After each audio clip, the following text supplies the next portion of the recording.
जी हाँ दोस्तों, जैसा कि हमने वनडे सीरीज में देखा, शुरुआत के 2 मुकाबले ऑस्ट्रेलिया जीती और आखिरी का मुकाबला टीम इंडिया। कुछ ऐसा ही हाल हुआ टी20 में, क्योंकि शुरुआत के 2 मुकाबले लगातार इंडिया ने जीत हासिल करी, लेकिन आखिरी मुकाबले में हरा दिया है ऑस्ट्रेलिया ने टीम इंडिया को। बता दें दोस्तों किस प्रकार से ऑस्ट्रेलिया जीत गई है 12 रन से, जहां पर 186 का टारगेट बनाया था ऑस्ट्रेलिया ने, बनाने थे 187 इंडिया को, लेकिन 174 20 ओवर बना पाई मात्र इंडिया। जहां पर जिस प्रकार से अगर बल्लेबाजी की बात की जाए तो बल्लेबाजी ज़्यादा अच्छी नहीं रही टीम इंडिया की तरफ से, क्योंकि अगर 1-2 बल्लेबाज ही बल्लेबाजी करेंगे तो टीम बिल्कुल भी मैच नहीं जीतने वाली है। जी हाँ दोस्तों, आपको पूरे मैच का हाल बताने वाले हैं कि किस प्रकार से क्या कुछ घटा इस मैदान पर, जहां पर टीम इंडिया जीत के करीब आते आते चूक गई और ऑस्ट्रेलिया को काफ़ी फ़ायदा मिला, जहां पर जिसकी वजह से उसने जीत हासिल करी। तो दोस्तों, सिडनी क्रिकेट ग्राउंड में खेला जा रहा था ऑस्ट्रेलिया वर्सेस इंडिया का तीसरा टी20 मुकाबला। भले से ही टॉस जीता कप्तान विराट कोहली ने, लेकिन टॉस जीतकर गेंदबाजी का किया फैसला। गेंदबाजी का फैसला सही कह सकते हैं, लेकिन यहाँ गेंदबाज भी थोड़ी मात खा गए। उसके बाद बल्लेबाज ने तो काफ़ी कुछ लुटिया ही डुबो दी, क्योंकि अगर देखा जाए तो कोहली के अलावा ज़्यादा किसी के बल्ले से रन नहीं आ रहे इस समय। साथ ही दोस्तों, ऑस्ट्रेलिया के टीम में आज एक बड़ा बदलाव था, जहाँ पर हमें देखने को मिला कप्तान की वापसी हुई थी, यानी एरन फिंच जो पिछला मुकाबला मिस किए थे इंजरी की वजह से, आज के मुकाबले में उनकी शानदार वापसी हुई थी, जहां पर दोस्तों उन्होंने आराम दिया अपने ऑलराउंडर को। साथ ही दोस्तों, मार्कस स्टोनिस के आराम देने के बाद एरन फिंच अपने पूरे ताव में आए थे, लेकिन आज उन्होंने वापसी की थी। तो वापसी के चलते जहां पहले बल्लेबाजी के लिए उतरी ऑस्ट्रेलिया की टीम, अच्छा प्रदर्शन दिखा पाई, क्योंकि शुरुआत में इन्होंने 14 रन पर ही पहली विकेट खो दिया था, जहां पर एरन फिंच बहुत यानी कि अपना खाता तक नहीं खोल पाए थे। तभी एरन फिंच की विकेट 1.4 ओवर में 14वें रन पे चली गई थी फिंच की विकेट, जहां पर सिर्फ इन्होंने 2 ही गेंद का सामना किया था। वॉशिंगटन सुंदर की अच्छी गेंद पर कैच उठा दी, हार्दिक पांड्या ने पकड़ भी ली। उसके बाद दोस्तों स्टीव स्मिथ बल्लेबाजी करने के लिए आए। सामने बल्लेबाज थे मैथ्यू वेड बल्लेबाजी काफ़ी अच्छी कर रहे थे। पिछले मुकाबले में भी इन्होंने अर्धशतकीय पारी खेली थी, जहां कप्तानी पारी खेली थी, लेकिन आज के मुकाबले में कप्तान तो फिंच थे, लेकिन बावजूद इसके मैथ्यू वेड के बल्ले से भी 53 गेंदों पर 80 रन की पारी आई, जिसकी बदौलत टीम का स्कोर 186 पहुँच पाया। 7 चौके 2 छक्के लगाए थे अपने इस पारी में, लेकिन दूसरे छोर पे इनका पूरा साथ निभा रहे थे स्टीव स्मिथ, क्योंकि स्टीव स्मिथ जानते थे जिस प्रकार की बल्लेबाजी मैथ्यू वेड कर रहे हैं, उनको सिर्फ इतना करना है कि स्ट्राइक रोटेट करके मैथ्यू वेड को सामने लाना है, और वो बल्लेबाजी काफ़ी ज़बरदस्त कर रहे हैं, तो बस उनको दूसरे छोर पे खड़े होकर देखना है। अब जब मैथ्यू वेड अच्छी बल्लेबाजी कर रहे थे तो कुछ ऐसा ही हाल रहा, लेकिन दोस्तों यहाँ पर ऑस्ट्रेलिया को सबसे बड़ा फ़ायदा ये मिला कि उन्होंने गुच्छों में विकेट नहीं खोई थी, यानी कि 2-3 ओवर के बाद विकेट नहीं खोई। पहली विकेट उनकी दूसरे ओवर यानी कि 1.4 गेंद पर गई थी, तो दूसरी विकेट उनकी 79 रन यानी कि 9.4 ओवर पे स्टीव स्मिथ के रूप में खोई थी। मैथ्यू वेड दूसरे छोर को लगातार संभाले हुए थे। अब उसका साथ देने के लिए, यानी कि मैथ्यू वेड का साथ देने के लिए क्रीज पर आए धुआंधार पारी खेल रहे इस पिछले कुछ मुकाबलों से मैक्सवेल, यानी ग्लेन मैक्सवेल। ये वही खिलाड़ी है, देखकर यकीन नहीं होता, जिससे आईपीएल की पिछली 100 गेंदों पर एक भी छक्का नहीं लगा। वो खिलाड़ी लगातार हर मुकाबले में 3-4 छक्के तो आसानी से लगा रहा है। आज के मुकाबले में भी अगर आप इनका आंकड़ा देखें किस प्रकार से 36 गेंदों पर 54 रन की पारी 150 के स्ट्राइक रेट से खेली, यानी कि आज भी अर्धशतकीय पारी खेली। बावजूद इसके इन्होंने 3 चौके लगाए और इन्होंने 3 छक्के भी लगाए, यानी 30 रन इन्होंने सिर्फ और सिर्फ बाउंड्री के रूप में निकाले। ये वही खिलाड़ी है दोस्तों, यकीन नहीं होता। सचमुच ये देखकर काफ़ी ज़्यादा हंसी आती है कि केएल राहुल जो किंग्स इलेवन पंजाब टीम के कप्तान हैं, वो पीछे कीपिंग करते हैं और सामने से मैक्सवेल छक्के लगाते हैं, तो वो भी मन ही मन सोच रहे होते होंगे कि ये वही मैक्सवेल है जिसको मैंने अपनी टीम में हर मैच खिलाया, लेकिन इसने एक भी मैच में रन नहीं बनाया। काफ़ी ज़्यादा हंसी आती है। लेकिन दोस्तों उसके बाद हमें देखने को मिला कि जहां पहली विकेट 1.4 ओवर पे गिरी थी ऑस्ट्रेलिया की, तो दूसरी विकेट उनकी 9.4 ओवर, यानी कि 9 ओवर के गैप के बाद अब उनकी जो तीसरी विकेट गिरी वो भी दोस्तों 18वें ओवर पे गई थी, यानी कि 9.10 ओवर के आसपास ही बात गिरी, यानी गुच्छे में विकेट नहीं गिरी और पार्टनरशिप बन नहीं थी। पार्टनरशिप दोस्तों हमने वनडे में भी देखी थी, ऑस्ट्रेलिया की बड़ी ज़बरदस्त बनती थी। उसके बाद हमने टी20 में भी लगातार देखा है कि कोई ना कोई प्लेयर ऐसा होता है जो पार्टनरशिप में गेम को आगे लेके चलता है। किसी एक खिलाड़ी पे पूरी टीम भरोसा नहीं करती। जो अगर हम आपको हाल बताएंगे इंडिया टीम की बैटिंग का, तो आप खुद भी सोच में पड़ जाएंगे कि हाँ, कि ये सचमुच यही हुआ है। तो दोस्तों अब तीसरी विकेट गई थी मैथ्यू वेड की, जो कि 80 रन खेले थे। 80 रन की पारी की बदौलत टीम का स्कोर 169 तक पहुंच गया 98.2 गेंद पर। अब उसके बाद तीसरी विकेट गई तो मैक्सवेल की चौथी विकेट गई थी 175 रन पे, जहां आखिरी ओवर की पहली ही गेंद पर इन्होंने काफ़ी अच्छा कोशिश किया था कि अच्छा खेल सके और टीम का स्कोर और आगे ले जा सके, लेकिन मैक्सवेल नटराजन की गेंद पर आउट हो गए। जहां मैक्सवेल खतरनाक अगर बल्लेबाज है तो नटराजन भी कम गेंदबाज नहीं है, उन्होंने भी अपनी गेंद से चकमा दिया और मैक्सवेल का विकेट ले लिया। उसके बाद दोस्तों पांचवी विकेट ऐसी गई थी जहां पर DRC शॉट काफ़ी अच्छा खेल रहे थे, लेकिन हाँ आखिरी ओवर में होता है कि मिस्टेक हो जाती है, जहां पर रन आउट हो गए थे RC शॉट। 3 गेंदों पर 7 रन फिर भी इन्होंने मार ही दिए। डैनियल सैम्स और हेनरी क्यूस दोनों नाबाद रहे। 2 गेंदों पर 5 रन हेनरी क्यूस ने बनाए, डैनियल सैम्स ने 2 गेंदों पर 4 रन बनाए। स्टीव स्मिथ ने 23 गेंदों पर 24 रन बनाए, 36 गेंदों पर 54 रन मैक्सवेल ने बनाए और 53 गेंदों पर 80 रन बनाए। और एरन फिंच कप्तान अपना खाता तक नहीं खोल पाए, 2 गेंदों पर 0 रन बना के आउट होकर चले गए थे पहली विकेट के रूप में। जहां पर सबसे अच्छी गेंदबाजी की बात करें टीम इंडिया की तरफ से तो दोस्तों सबसे अच्छी गेंदबाजी आज वाशिंगटन सुंदर ने की। जहां चहल ने पहले T20 मुकाबले में अच्छा प्रदर्शन दिखाया था, लेकिन उसके बाद उनका बयान सामने आया था कि उन्होंने इस मैच में बिना प्रेशर के पूरे मुकाबले में गेंदबाजी की थी, इसी वजह से वो 3 विकेट लिए। अब दूसरे मुकाबले में दोस्तों उन्होंने 4 ओवर में 51 रन देते हुए 1 विकेट लिया था, जो अपने आप में ही बहुत बड़ा आंकड़ा हो जाता है इकोनॉमी के रूप में एक किसी गेंदबाज के लिए। आज के मुकाबले में भी चहल पर भरोसा दिखाया गया, टीम में शामिल किया गया, लेकिन 4 ओवर में 41 रन दिए और उसके बाद इन्होंने एक भी विकेट नहीं लिया। वाशिंगटन सुंदर तो काफ़ी किफ़ायती साबित हुए क्योंकि 4 ओवर में 34 रन देते हुए 2 विकेट इन्होंने झटके। नटराजन हर मुकाबले में विकेट ले रहे हैं तो आज के मुकाबले में खाली हाथ कैसे जाते। 4 ओवर में 33 रन देते हुए 1 विकेट आज के मुकाबले में इन्होंने ले ही लिया। शार्दुल ठाकुर थोड़े महंगे साबित हुए क्योंकि उनको कुछ ऐसे ही समय पर गेंदबाजी मिली जब काफ़ी ज़्यादा धुआंधार पारी खेल रहे थे मैक्सवेल। अब 4 ओवर में 43 रन इन्होंने दिए और 1 विकेट इन्होंने भी ले ही लिया। दीपक चाहर ने 1 भी विकेट नहीं लिया, लेकिन 4 ओवर में 34 रन इन्होंने दिए थे। उसके बाद दोस्तों बात की जाए इंडिया टीम की बल्लेबाजी की तो इंडिया टीम की बल्लेबाजी काफ़ी किफ़ायती रही कुछ बल्लेबाजों को देखा जाए। बाकी बल्लेबाजों के अगर आप रन देखेंगे तो वो किसी फ़ोन नंबर की तरह लगेंगे क्योंकि वो सिंगल रन पर ही आउट होकर चले गए। जी हाँ दोस्तों, कम से कम 4 से 5 ऐसे बल्लेबाज हैं जो कि 10 रन से आगे भी नहीं बढ़ पाए। अब दोस्तों आपको बताते हैं मैच का हाल टीम इंडिया का कि कैसी उन्होंने बैटिंग की। सबसे पहले आपने देखा कि ऑस्ट्रेलिया किस प्रकार से पार्टनरशिप के साथ पारी को आगे लेके चली। हर 9-10 ओवर के बाद इनकी विकेट गिर रही थी, जहां आखिरी ओवर में 2 विकेट गई थी, तभी इनका 186 5 विकेट के नुकसान बन पाया। लेकिन अब 187 बनाने से टीम इंडिया को, जहां पर गेंदबाज भी देखा जाए तो ज़्यादा खतरनाक नहीं थे क्योंकि अगर पैट कमिंस या अन्य गेंदबाज को देखा जाए मिचेल स्टार्क तो वो आज मौजूद नहीं थे। जहां पर Glenn Maxwell, Sean Abbott, Daniel Sams, Andrew Tye जैसे खतरनाक गेंदबाज तो थे, लेकिन मिचेल स्वैप्सन को 3 विकेट दे दिए और वहीं एडम जाम्पा भी काफ़ी किफ़ायती साबित हुए। तो दोस्तों पहले बल्लेबाजी करने के लिए टीम इंडिया की तरफ से आए ओपनिंग करने के लिए KL राहुल और शिखर धवन की जोड़ी। KL राहुल से इतनी उम्मीद थी दोस्तों बता नहीं सकते, क्योंकि IPL में जिस प्रकार की इनकी T20 में परफॉर्मेंस रही उससे तो काफ़ी ज़्यादा उम्मीद लगाए बैठे थे।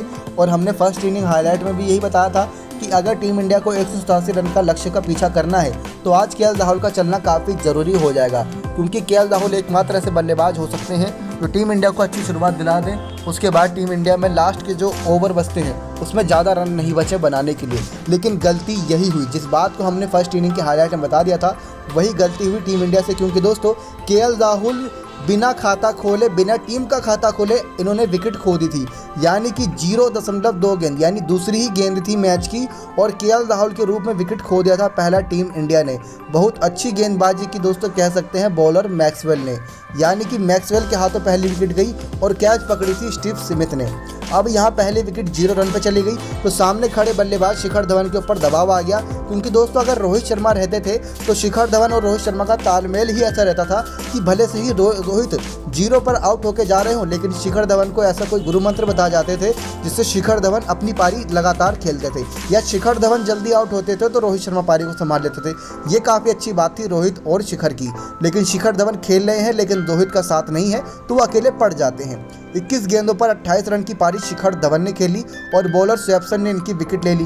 3 ही चौके लगा पाए थे अपनी इस पारी में, साथ इनका विराट कोहली दे रहे थे, लेकिन विराट कोहली थोड़ा बहुत दबाव अपने ऊपर कम और शिखर धवन के ऊपर ज़्यादा बन रहा था। लेकिन फिर विराट कोहली ने अपने ऊपर दबाव लेना शुरू किया और आज इन्होंने चौके छक्के से बात करने की सोच रखी थी। लेकिन दूसरे छोर पर खड़े शिखर धवन सिर्फ यही जानते थे कि आज के मुकाबले में कप्तान यानी विराट कोहली कप्तानी पारी खेलने के मूड से आए हैं, तो चलिए इनको छोड़ दिया जाए और अपने दूसरे छोर पर खड़े होकर बस मैच का आनंद उठाया जाए। तो वही काम कर रहे थे, इसी वजह से 21 गेंदों पर 28 रन बना पाए शिखर धवन। अब दोस्तों टीम इंडिया का दूसरा विकेट देखिए कैसे गया। दूसरा विकेट गया था 8.5वें ओवर पे, जहां पर शिखर धवन का ही गया था, जहां पर 74 रन पे गया। यानी कि पहले ओवर में पहली विकेट गई थी, उसके बाद 9वें ओवर में दूसरी विकेट गई थी। अब 9वें के अंतराल पे दूसरी विकेट गई, लेकिन यहाँ पर सबसे बड़ा ट्विस्ट जब आया दोस्तों कि 12.3 गेंद थी, यानी कि 12वें ओवर की तीसरी गेंद चल रही थी और 97 रन पे टीम का स्कोर था। तभी तीसरी विकेट के रूप में संजू सैमसन वापस जा रहे थे, यानी कि शिखर धवन जो अभी तक विराट कोहली का साथ दे रहे थे, अब वही साथ देना था संजू सैमसन का। तो इसी वजह से संजू सैमसन ने भी वही सोच रखा था कि शिखर धवन ने जो किया वही मैं करूंगा, यानी कि सामने ला दूंगा विराट कोहली को और दूसरे छोर पे खड़ा होकर मैच का आनंद उठाऊंगा। तो संजू सैमसन की मंशा तो साफ थी, लेकिन 9 गेंदों पर 10 ही रन बना पाए, जहां पर एक भी बाउंड्री नहीं लगाई, जिससे साफ पता चलता है कि उन्होंने शिखर धवन वाली सोच रखी और विराट कोहली दूसरे छोर से अच्छी पारी खेल रहे थे। लेकिन वहां पर सैमसन ने इनको फंसाया और अब इन्होंने एक भी बाउंड्री नहीं लगाई थी, तो थोड़ा बहुत दबाव इन पर भी आता है, क्योंकि ये भी अपना इंडिविजुअल का स्कोर देखते हैं और जो रिक्वायर्ड रन रेट है वो 10 से ऊपर +12 का पहुंच चुका था। तो संजू सैमसन ने बल्ला घुमाया, लेकिन कैच पकड़ ली स्टीव स्मिथ ने। तो ऐसे करते हुए टीम इंडिया का तीसरा विकेट जा चुका था संजू सैमसन के रूप में। लेकिन दोस्तों यहाँ पर 12वें ओवर की तीसरी गेंद पर ही संजू सैमसन का विकेट चला गया। लेकिन उसके बाद आप एक और ट्विस्ट देखिए, जिस बात का हमने जिक्र किया था कि टीम इंडिया का विकेट लगातार गुच्छे में गया, यानी कि जो मिडिल ऑर्डर के बल्लेबाज थे वो अपनी पारी को एक बड़ी पारी के रूप में तब्दील नहीं कर पाए। दूसरे छोर पे विराट कोहली तो खड़े हुए थे क्योंकि वो चेस मास्टर हैं, लेकिन श्रेयस अय्यर आए ही थे और पहली ही गेंद खेली थी कि LBW आउट होकर सैमसन की ही गेंद पर, यानी कि एक ही ओवर के अंदर टीम इंडिया ने 2 विकेट खो दिए, 97 रन पे और 100वें रन पे, 12वें दशमलव की तीसरी गेंद पर और 12वें ओवर की छठी गेंद पर। अब श्रेयस अय्यर भी चौथी विकेट के रूप में टीम इंडिया के खेमे में वापस जा रहे थे। अब 5वीं विकेट जो आ रही थी वो थी हार्दिक पांड्या की, क्योंकि हार्दिक पांड्या की पिछले मैच 22 गेंदों पर 42 रन की पारी कोई नहीं भूल सकता। काफ़ी शानदार पारी थी, आखिरी ओवर में 14 रन बनाए थे। लेकिन टीम इंडिया वही गलती फिर से कर रही थी, क्योंकि उनको आखिरी ओवर में रन बहुत कम छोड़ने चाहिए थे, ताकि हार्दिक पांड्या जो भी बल्लेबाज या कोई ऑलराउंडर ही बल्लेबाजी कर रहा हो तो इनको आखिरी ओवर में 10, 8 या 12 रन ही बनाने हो। लेकिन वही गलती होती गई और 12 से रिक्वायर्ड रन रेट 13 का होता गया, फिर 14 का होता गया, ऐसे करते करते यानी कि पहले के 50 बहुत ही कम गेंदों में आ गए थे टीम इंडिया के। लेकिन जब टीम इंडिया का इंडिविजुअल का स्कोर 100 रन का हुआ तो जो आखिरी के 50 थे वो 43 गेंदों पे आए थे। अब दोस्तों हार्दिक पांड्या के सामने भी यही चुनौती थी कि 13 या 14 दशमलव की रिक्वायर्ड रन रेट से अगर रन बनाना है तो उनको हर ओवर में कम से कम एक छक्का और एक चौका चाहिए, उसके बाद 1-2 सिंगल डबल भी चाहिए। तो हार्दिक पांड्या ने 13 गेंदों पर 20 रन की पारी खेली, 1 चौके 2 छक्के की मदद से। छक्के मारने की मंशा तो उनकी साफ थी कि छक्के मार के ही स्कोर को काफ़ी बराबर किया जा सकता है, जो रिक्वायर्ड रन रेट आगे निकल चुका है। लेकिन यहाँ पर एडम जाम्पा ने काफ़ी अच्छा फ़ायदा उठाया। एडम जाम्पा विराट कोहली के सामने ज़्यादा नहीं उड़ पाए, क्योंकि विराट कोहली के अंडर खेल चुके हैं RCB यानी रॉयल चैलेंजर बेंगलोर की टीम में। लेकिन हार्दिक पांड्या एडम जाम्पा की चकमा देने वाली गेंदबाजी से अनजान थे, तो एडम जाम्पा ने इनको अपनी गेंदबाजी में फंसाया और कैच पकड़ी कप्तान एरन फिंच ने। तो 13 गेंद पर ही 20 रन बना पाए हार्दिक पांड्या और 5वें विकेट के रूप में 17वें ओवर की पहली गेंद पर 144 रन पर 5वीं विकेट खो दी थी हार्दिक पांड्या के रूप में। अब यहाँ पर विराट कोहली के ऊपर पूरा दबाव बन चुका था, क्योंकि उसके बाद दोस्तों वॉशिंगटन सुंदर बचे थे जो बड़े हिट लगा सकते हैं। कितने लगा सकते हैं? 1 या 2, उससे ज़्यादा नहीं, क्योंकि ये ज़्यादा स्कोर लंबा नहीं बना पाते। तो वॉशिंगटन सुंदर भी आए, 6 गेंदों पर 7 रन की पारी इन्होंने भी खेली। लेकिन उससे पहले दोस्तों जो विराट कोहली अभी तक खेल रहे थे अच्छी पारी, क्योंकि आज के मुकाबले में ऑस्ट्रेलिया और इंडिया के अगर 11-11 खिलाड़ी दोनों टीम से देख ली जाए तो सबसे ज़्यादा रन विराट कोहली ने बनाए 61 गेंदों पर 85 रन। 80 रन की पारी मैथ्यू वेड ने भी खेली, लेकिन 61 गेंदों पर 85 रन की पारी विराट कोहली ने 4 चौके 3 छक्के की मदद से खेली। 139 का इनका स्ट्राइक रेट था। अब टीम इंडिया को आखिरी के 2 से 3 ओवर में चाहिए थे 15 की औसत से रन। अब विराट कोहली करे तो करेगा, अब इनके पास और कोई ऑप्शन बचा ही नहीं, सिर्फ और सिर्फ चौके छक्के में बात करने के अलावा। तो बॉलर से सामने एंड्रयू टाई, जिनके पास काफ़ी एक्सपीरियंस है, तो उसी एक्सपीरियंस का फ़ायदा उठाया। जहां पर कोहली ने कर दी बड़ी गलती, कैच उठा दी, डैनियल सैम्स ने कैच पकड़ी। विराट कोहली चलते हुए 6ठे विकेट के रूप में टीम इंडिया के वापस पहुँच चुके थे अपने खेमे में। अब उसके बाद दोस्तों 7वां विकेट, यानी कि अगर 174 पे 7 विकेट खोई है तो 7वें विकेट के रूप में वॉशिंगटन सुंदर की विकेट गई थी, जहां पर वॉशिंगटन सुंदर काफ़ी अच्छी कोशिश कर रहे थे, क्योंकि आखिरी के ओवर में चाहिए थे टीम को 33 रन।